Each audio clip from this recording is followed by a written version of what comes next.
Rahe-e-Iman.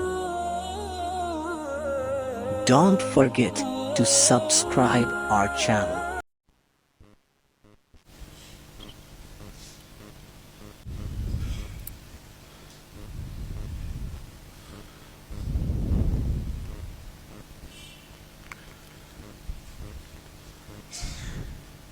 بسم الله الرحمن الرحيم نحمده ونصلي على رسوله الكريم أما بعد فأعوذ بالله من الشيطان الرجيم بسم الله الرحمن الرحيم وأنتم الأعلون إن كنتم مؤمنين صدق الله العظيم اللهم صل على سيدنا مولانا محمد وعلى آل سيدنا مولانا محمد وبارك وسلم. بزرگان محترم، عزیزان گرامی، دوست اور عزیز ساتھیو،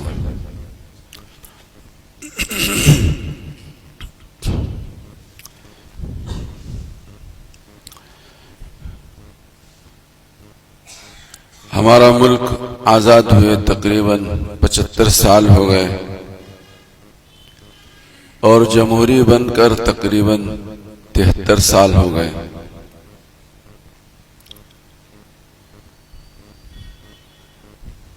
جتنی محنتیں آج تک مسلمانوں کی طرف سے دعوت و ارشاد، دین کی حفاظت اور دین کی اشاعت کے لیے ہوئی ہیں، وہ در حقیقت اس دستور کی وجہ سے ہوئی ہیں جو دستور 1949 میں بنا.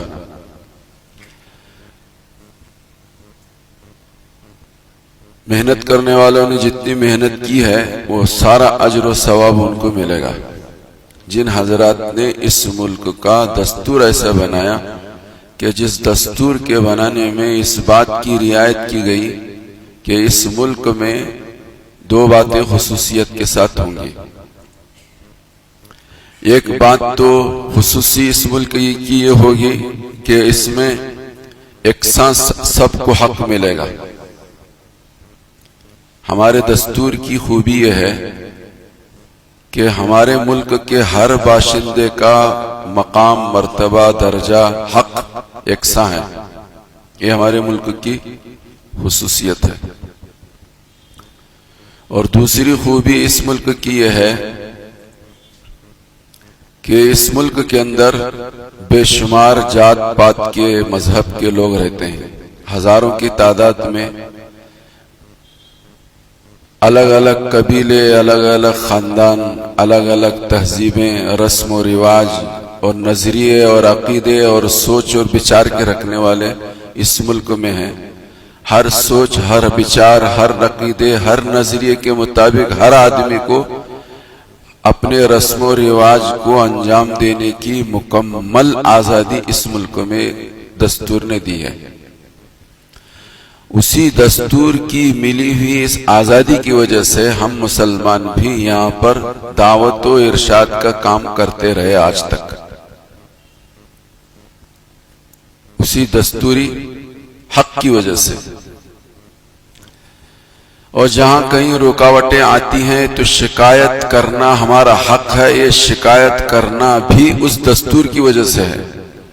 اگر دستور میں اجازت نہ ہوتی، ہمیں اپنے رسم و رواج کو اپنے طریقے پر انجام دینے کا حق نہ ملتا اور کوئی رکاوٹ پیدا کرنے والا رکاوٹ پڑتا تب کرتا تو ہم شکایت نہیں درج کر سکتے. 19-20 ہوا، کسی جگہ پر کچھ کرنے کی اجازت ملی، کسی جگہ نہیں ملی، لیکن ہر کس و ناکس کو، ہر آدمی کو شکایت کے درج کرنے کا حق جو حاصل ہے وہ دستور کی وجہ سے، وہ دستور کی وجہ سے. تو مجھے اس وقت آپ حضرات کی خدمت میں یہ کہنا ہے کہ ملک کا دستور تو ایسا بنا تھا کہ مجھے اور آپ کو مکمل آزادی تھی. دین کے اعتبار سے، مذہب کے اعتبار سے، اپنے نظریے اور عقیدے کے اعتبار سے اس کے تحفظ اور اس کی اشاعت کے کام کرنے کی جتنی شکلیں ہو سکتی تھیں کر سکتے تھے کرتے رہے، یہ سب دستور کی وجہ سے ہوا۔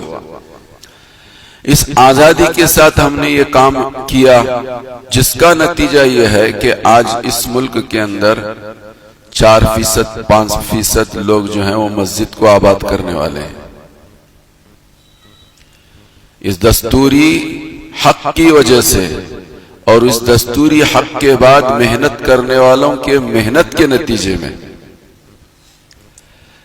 یہ صورتحال ہے۔ 75 برس یا 73 برس کی کارگزاری یہ ہے کہ جو 3% یا 4% جو ہیں وہ لوگ ہیں جو مسجد میں آتے ہیں اور اپنے ماتھے کو اللہ کے سامنے رکھ کر اس کی ربوبیت کے اور اس کے وحدانیت کے، اسی کو کرتا دھرتا سمجھ کر اس کے گیت گاتے ہیں۔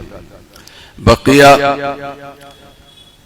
جتنے فیصد ہیں وہ آج بھی اتنے لمبے عرصے کے بعد بھی وہ دین سے دور ہیں۔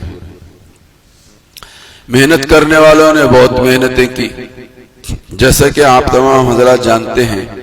ملک کی تقسیم جس بنیادوں پہ ہونی تھی وہ جن بنیادوں پر ہوئی وہ اچھی بنیادوں پہ نہیں ہوئی۔ جو بھی ہے وہ مجھے اس پر بات نہیں کرنی ہے۔ ملک کی تقسیم ہوئی، لیکن ملک کی تقسیم کی بات جس بنیاد پر ملک کو تقسیم کیا گیا تھا اس بنیاد کے بعد بھی مسلمان کو برابر کا حق ملنا، اس کے لیے ایک بہت بڑی قربانی تھی پیچھے۔ جن بنیاد پر ملک تقسیم ہوا اس بنیاد پر ملک کے تقسیم کے بعد اس ملک میں اور بچے کچھ مسلمانوں کو برابر کا حق ملنا یہ کوئی معمولی چیز نہیں ہے۔ ہم سوچتے نہیں ہیں۔ ملا حق ملا کیوں ملا؟ بہت بڑی ایک قربانی تھی، بڑی قربانی تھی۔ اس قربانی کے نتیجے میں ملک کی تقسیم کے بعد بھی اس ملک کے اندر بچے ہوئے مسلمانوں کو برابر کا حق ملا، برابر کا حق ملا۔ اس کے لیے ہمارے حضرات علماء کرام نے بڑی جان فشانی قربانیاں دی ہیں۔ دستور کے بنانے میں بھی بڑی قربانیاں دی۔ ایک تحریر کے مطابق ملک کے دستور کے بنانے میں تقریباً 35 مسلمانوں نے حصہ لیا ہے۔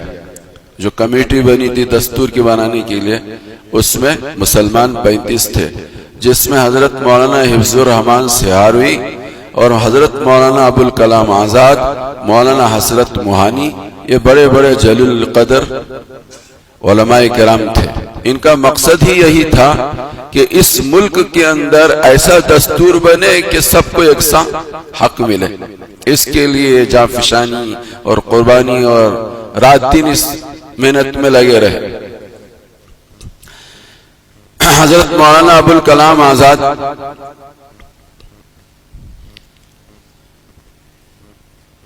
ملک کی آزادی کے بعد تو یہ وزیر تعلیم بنے، لیکن ملک کی آزادی سے پہلے 7 سال پہلے یعنی 1941 سے لے کر 1947 تک کانگریس کے صدر رہے ہیں۔ ملک کی آزادی کے بعد وزیر تعلیم بنے، لیکن کانگریس کے صدر جو تھے اس وقت ملک کی آزادی سے پہلے وہ تھے حضرت مولانا ابوالکلام آزاد۔ حضرت مولانا ابوالکلام آزاد پیدا تو ہوئے مدینے میں، لیکن ان کی تعلیم و تربیت کا نظام اور ان پر پرورش جو ہوئی وہ کلکتہ میں ہوئی۔ بڑے فصیح اور بلیغ تھے، بڑے ادیب اور بڑے شاعر تھے اور بڑے بہترین شاندار مقرر تھے۔ اللہ نے ان کے قلم میں بھی بڑی جان رکھی تھی، بڑی جان رکھی تھی۔ ملک کے اندر ہمارے جو تحریک چلی، آخری تحریک، اس کے بعد بھی کچھ ہوئی تحریکیں چلی۔ کوئٹ انڈیا 1942 میں چلی۔ 1942 میں جو کوئٹ انڈیا چھوڑو یہ تحریک جو چلی وہ حضرت مولانا ابوالکلام آزاد کی صدارت میں چلی۔ ان کی صدارت میں یہ تحریک چلی۔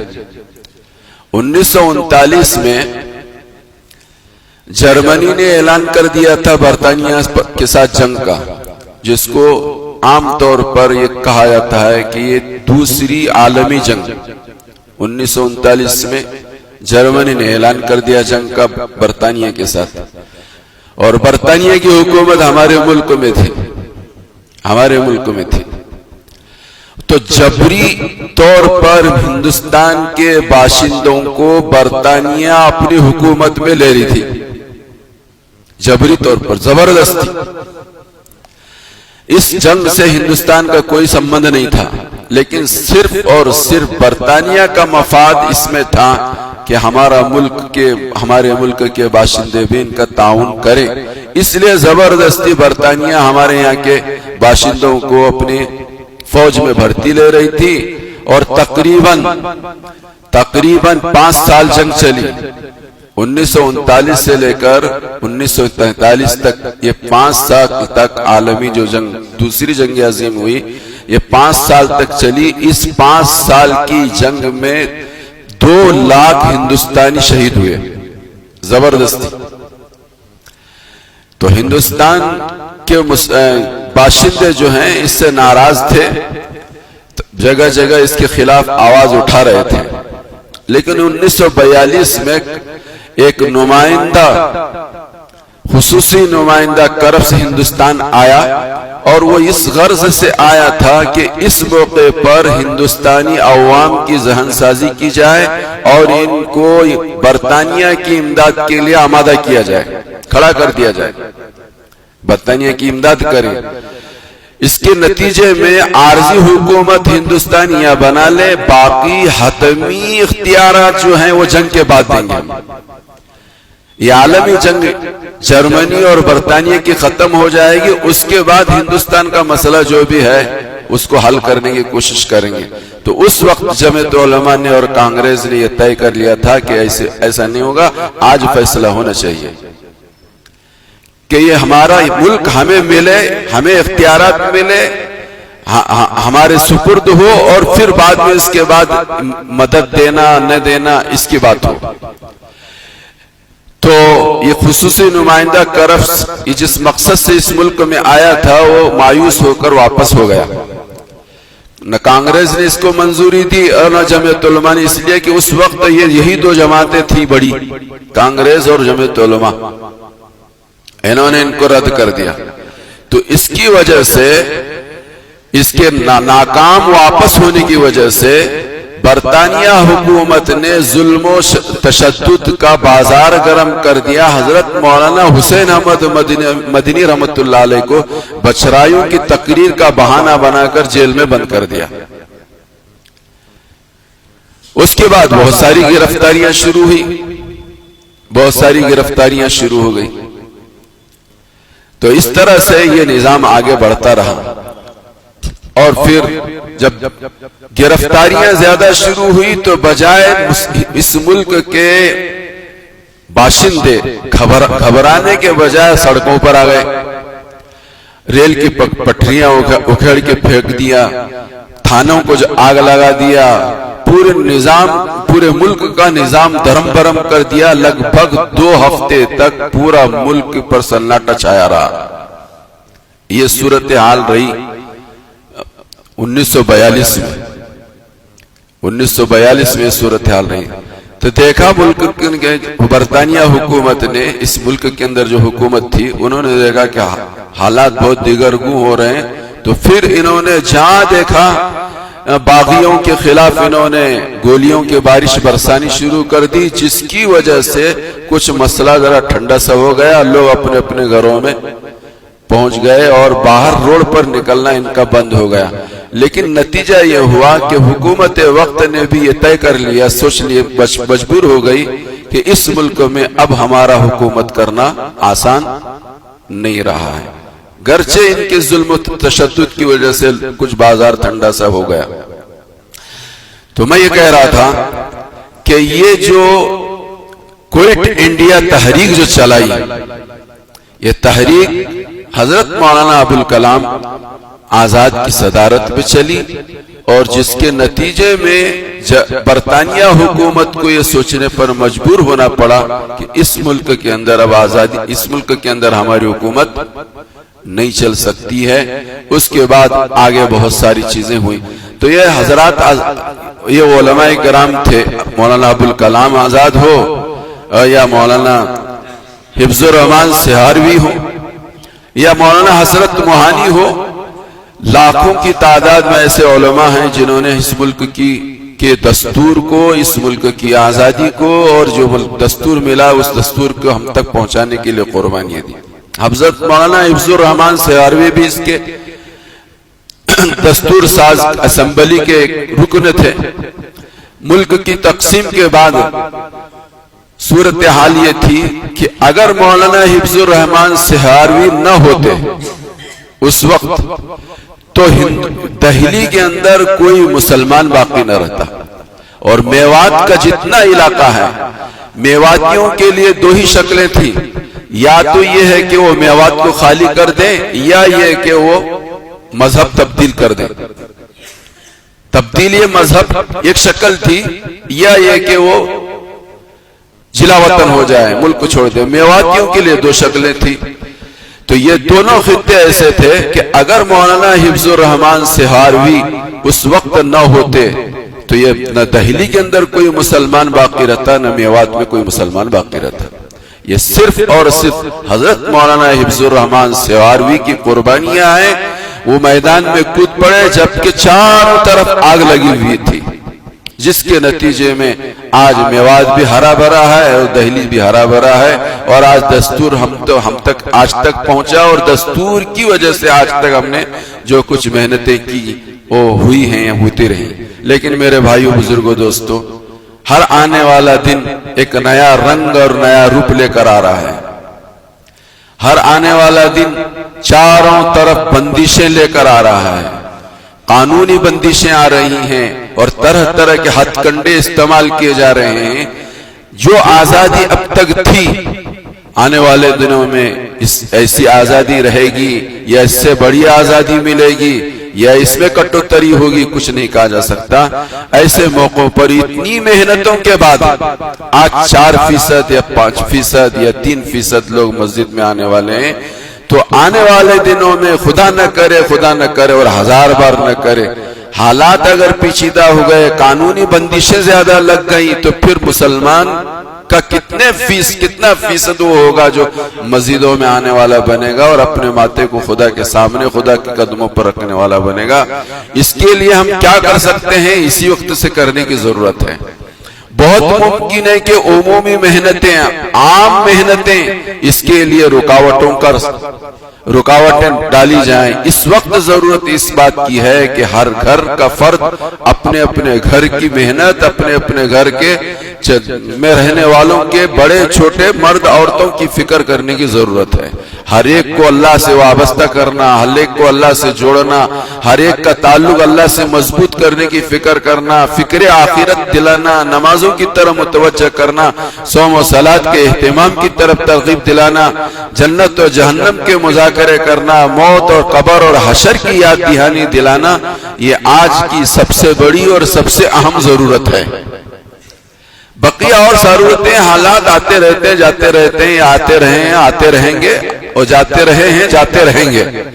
ضرورت اس بات کی ہے کہ ان حالات کو، اس ملک کے بدلتے ہوئے حالات، ملک کیا پورے عالم کے بدلتے ہوئے حالات کو سامنے رکھ کر مجھے اور آپ کو سب سے زیادہ اپنی گھر میں ایمان اور اعمال کی محنت، فکر آخرت کی محنت کرنے کی ضرورت ہے۔ اللہ مجھے بھی اور آپ کو بھی سب کو سمجھنے کی توفیق عطا فرمائے۔ دنیا ایسے گزرے کیا ویسے گزر جائے گی، لیکن موت کے بعد کے جو مراحل ہیں، جو منزلیں ہیں، وہ بڑی بھیانک منزلیں ہیں۔ ان منزلوں سے آسانی کے ساتھ وہی پار ہوگا جس نے اپنی دنیا کی زندگی کے اندر فکر آخرت اور اللہ سے اپنے رابطے کو اور تعلق کو مضبوط بنانے کی کوشش کی ہوگی، اور کسی نہ کسی درجے میں اسے اپنے جان و مال کی بازی لگائی ہوگی۔ ایسے ہی لوگ موت کے بعد کی زندگی اور عبدالآباد کی زندگی ان کی خوش و خرم ہوگی۔ اللہ مجھے بھی اور آپ کو بھی سب کو سمجھنے کی توفیق عطا فرمائے۔ وآخر دعوانا الحمدللہ رب العالمین۔